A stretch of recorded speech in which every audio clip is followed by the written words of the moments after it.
ઓય તમને કહું, હા. આ બાજુવાળા કેમ બે જણા બાંધે છે? અરે એમાં એવું છે ને કે બાજુવાળા ભાઈ છે ને એને પત્નીના કીધા વગર બહાર ફરવા જાય છે. ઈ પાછા એમ દોસ્તર હારે.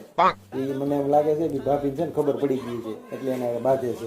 લે એમાં કે થોડું બાંધવાનું હોય. હવે આજની બેસારા આખો દી કામે જતા હોય, પૈસા કમાતા હોય અને એનું ઘર પરિવાર હકાવતા હોય, તો આજમીને એકાદી વાર બહાર ફરવા જાય તો શું થઈ જવાનું છે? કે આજમીને થોડું ગુલામ બનાવીને રખાય. હું હોય ને તો હું આવું ન કરું. તમે કેમ તૈયાર થાવ છો? અરે ઈ ભાઈ જેની હારે ફરવા જાય છે ને ઈ હું જ છું. તમે ફરવા જાવ છો? હા. હું તમને દેખાતી નથી આયા ઊભી? એકલા એકલા ફરવા જાવ? વાહ, તમે હું મને કામ વાળી રાખી છે? હા, ઘરની અંદર પગ તો મૂકો, જોઉં છું કેમ પગ મુકાય છે. ઓય તમને કહું, હા તમને ખબર છે 2 દિવસ પહેલા તમારા મિત્ર આવ્યા હતા, હા તો એમ કહેતા હતા કે 10 વર્ષથી રોજે રોજ ગીતાનો ઉપદેશ સાંભળે છે અને એના કહ્યા પ્રમાણે જીવન જીવે છે. હા તો હું હતો તેની પાસે શીખો કઈ તો સારા સંસ્કાર આવે તમને. હવે ભાઈ તને પૂરી વાતની ખબર ન હોય તો ન બોલતી હોતો હવે.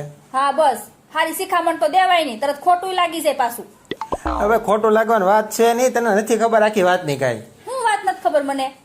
અરે એની પત્નીનું નામ ગીતા છે, એના કયા પ્રમાણે જીવે છે ઈ.